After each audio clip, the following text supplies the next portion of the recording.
যে আজকে আমি খুশি হতাম যদি সেসব ভাই বোনেরা এখানে থাকতেন যারা সবসময় নারী অধিকার নিয়ে কথা বলেন।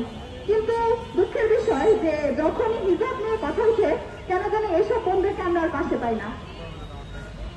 এবং আজকে যে কারণে আমাদের একত্রিত হওয়া, একটা উক্তি ব্যাখ্যা করি।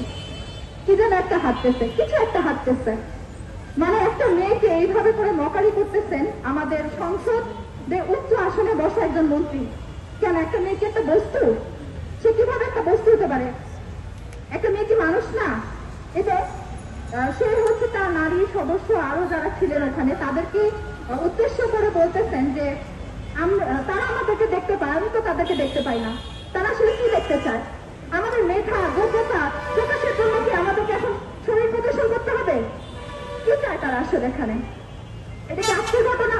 না, এটা আজকের ঘটনা না, এটা প্রতিনিয়তই আমাদের সাথে ঘটে। কিছু ঘটনা আপনাদের সাথে শেয়ার করি। চট্টগ্রাম মিরসরাই 2022 সাল, এক ছাত্রী হিজাব পরায় তার প্রধান শিক্ষক তাকে বেত্রাঘাত করে। তারপরে রাবি, সেখানে ছাত্রীকে তার হিজাব নিকাব খুঁজে বাধ্য করা হয়। কিছুদিন আগে 2025 সালে ঢাবি শিক্ষার্থী পরীক্ষা দিতে গেলে তাকে শুধুমাত্র হিজাব নিকাব করায় তাকে জোর করা হয়।